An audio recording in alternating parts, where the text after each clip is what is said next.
All right, everybody, welcome back to another session. I have been having some audio issues, and I hope that my voice sounds okay to you guys. Let me know if it doesn't. All right, we're going to get into this Harlequin pattern, and this is just a gorgeous pattern if you are practicing dot placement. It might be a bit challenging, but it is so worth it once you finally unlock the secrets of the dot placement on this specific pattern. And I'm going to start out with my effetry black. And this is a very small bead. This is just like this is about a half an inch in diameter when I'm all finished. And I'm just going to start out with a nice spacer bead. And then on top of that, I'm going to add some disc wraps. Just a couple to get the amount of glass I need for this. And I have to tell you guys, I don't know what was going on with me when I was making this. It was an evening session, and I thought that my wraps were probably some of the best wraps I've ever done. And I was so happy to capture it on film. So you guys can all see. I was super happy. So now that I have my wraps, and depending on the size of your bead, you will add more or less wraps. So I'm going to start melting everything down just with my flame, hitting right in the center of the equator of our bead. And I'm just going to very slowly keep it turning in the flame until it completely rounds out. It will round out. You just need to be patient.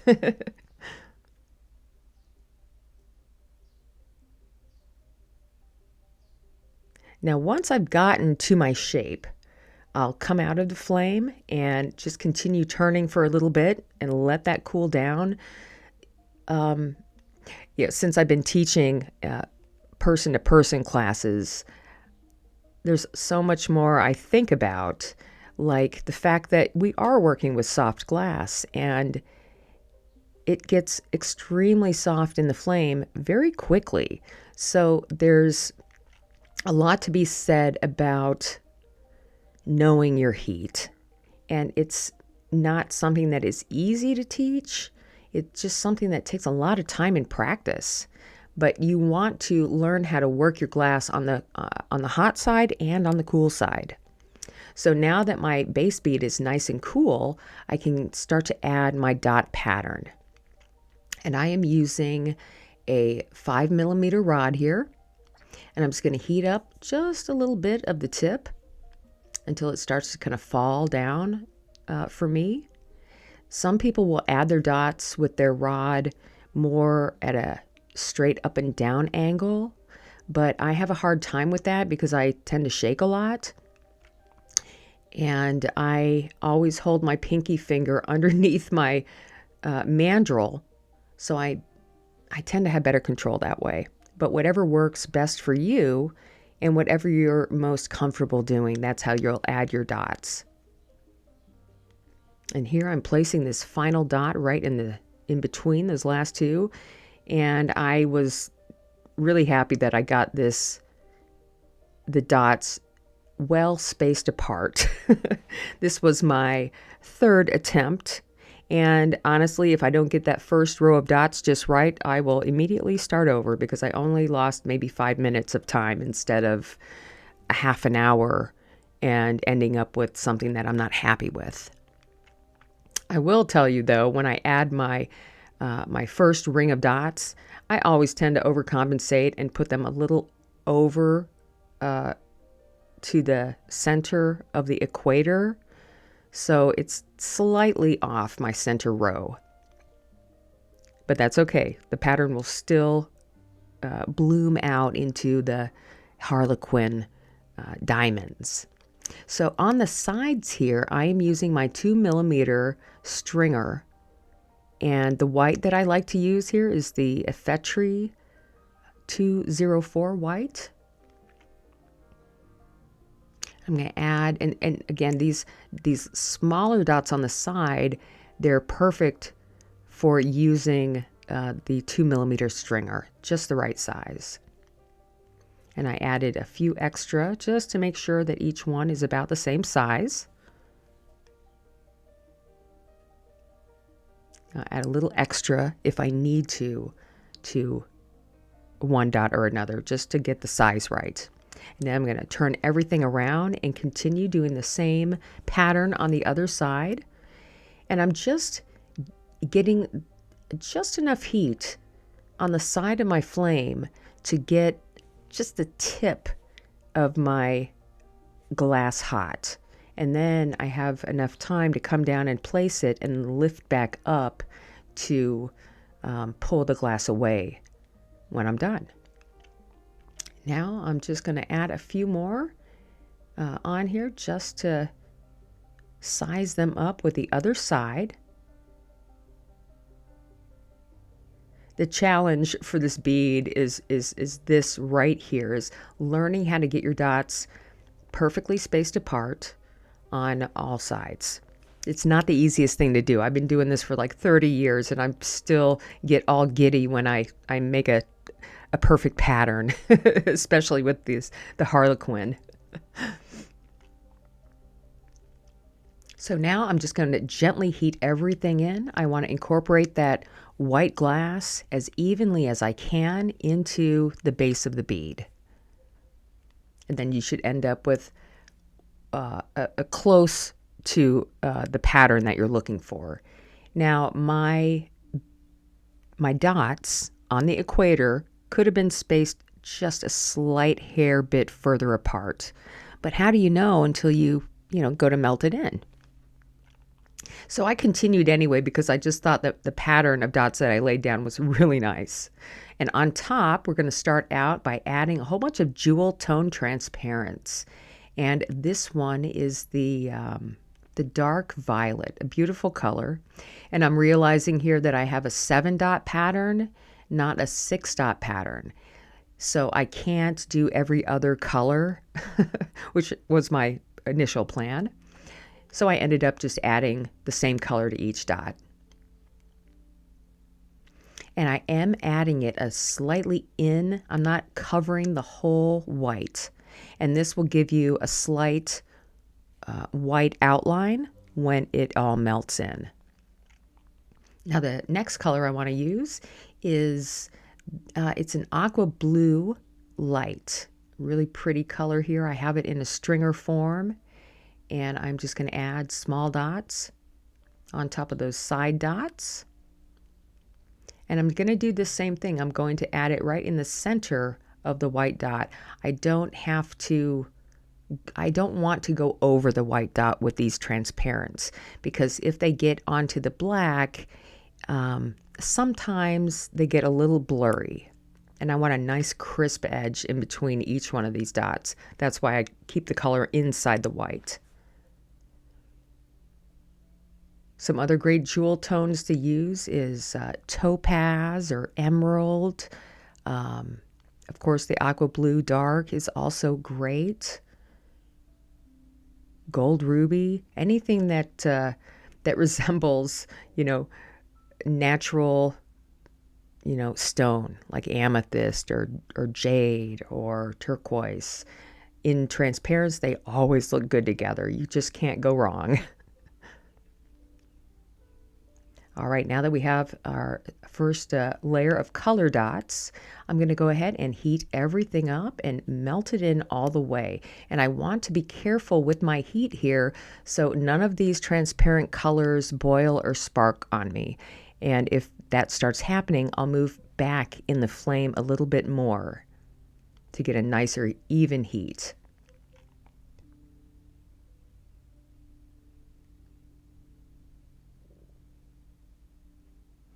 At the end, I will heat the edges just a little bit to help the side dots, but mainly my heat is right in the equator.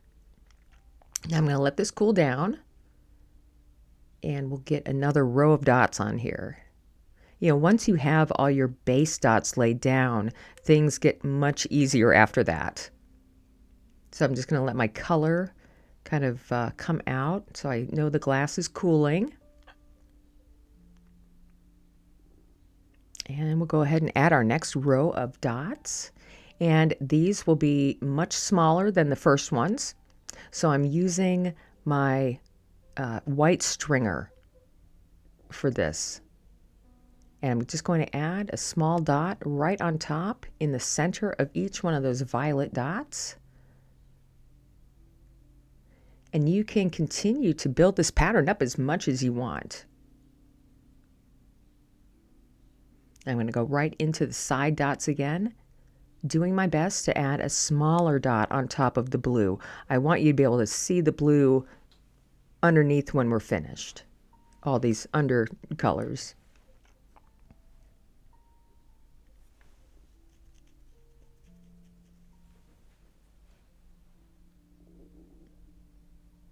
Okay, now I'm going to carefully continue on.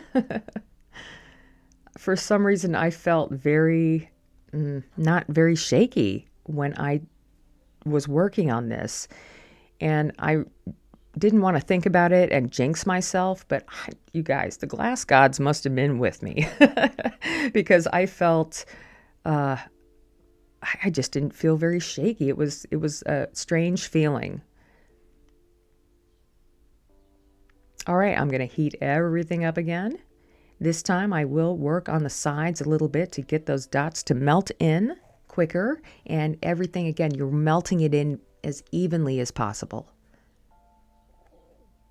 And I only turn as fast as I need to. I'm only, how do I say it? I'm only turning, well, I'm a slow mandrel turner. If the glass gets hot, then I will pick up the pace of the turning of my mandrel.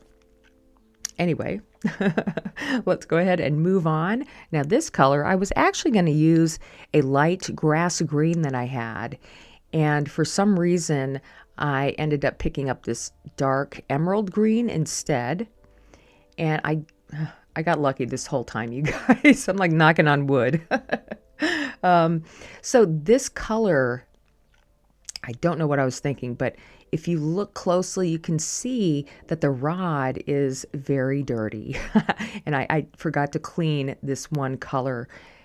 And it can be super important for you to clean your rods, because if any dust or maybe residue from a rubber band, anything like that gets into the glass and melts into it, it can cause some issues. So always try to remember to clean your glass. I got lucky here and didn't have any problems. The color looked really nice after I laid it down, so I just kept going. And I'm only looking to melt these top dots in about halfway. I want there to be a lot of texture to this bead. Now the final color I'm going to use here is our gold ruby. And I'm working a bit further out in the flame because it is a temperamental color. So I'm just going to start adding my dots right on top of those white dots. And it's interesting because I have different rods of gold ruby. Some are much darker than others. And I always thought, even with the lighter gold ruby rods that I have, that they would darken in the flame as I went to, bring the color out. And it doesn't necessarily work that way. So I have a lighter gold ruby rod and I just couldn't get it to strike dark. So it's more of a light pink in the end. Always take your time adding dots. And I'm always watching what's happening with the glass, more so than watching my bead. I want to see exactly what is happening with the glass, where it's melting, how much it's melting, and exactly where I'm laying it down every time. So I tend to slow down when I'm adding my design. All right, so I am just going to heat this up a little bit. We're almost done here. I am going to add some very, very tiny Swiss dots as soon as I'm done melting this in. And I only want to melt it in so much. If you want to, you can melt everything in and get it nice and rounded again. But I love the Harlequin beads that have the texture. They're just super fun, and they just feel great in your hand. Now here I was trying to strike the gold ruby after cooling down and, gently heating back up. The color should strike better, but it never really got there for me. In the long run, there is, it did turn pink in the final photos, but not as dark as I was hoping. Anyway, let's go ahead and finish this up. We're almost done here. I have turned around for a second looking for a intense black stringer. So let me heat this up one more time. And we'll put our final dots on.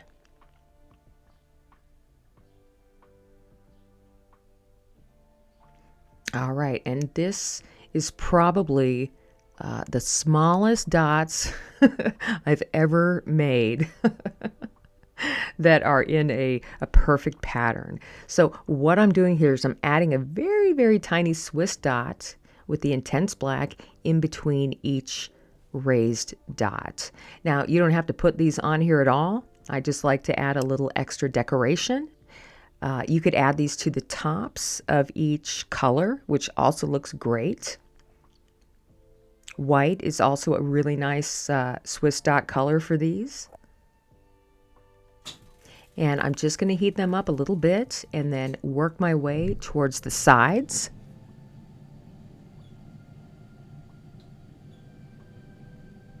Now I know that there are tons of precise dot patterns out there. There are so many, and they're fascinating.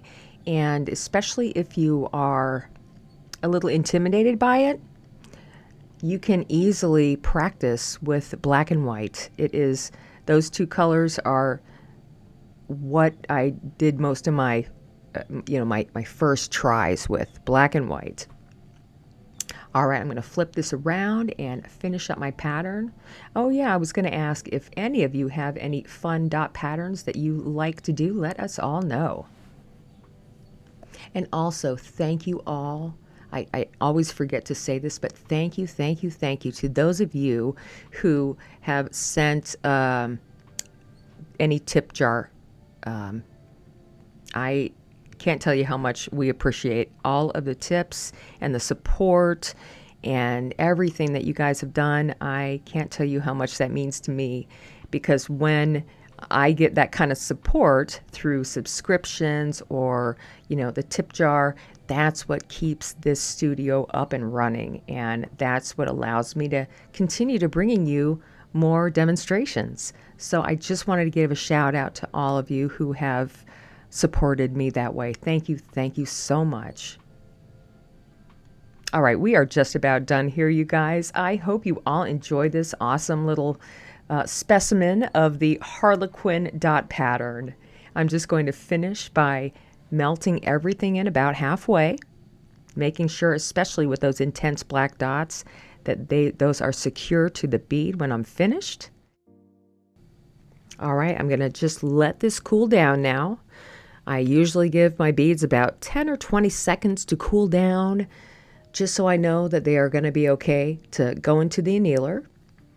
And after that, I will give it a final reheat just to warm up the outer shell of the glass, because it's gotten cool and the inside is now warm. So I'm just trying to even out that heat. And with that said, you guys, we are done. I hope you all enjoyed this take on the Harlequin pattern. And with that said, I hope to see you all next time in the dungeon.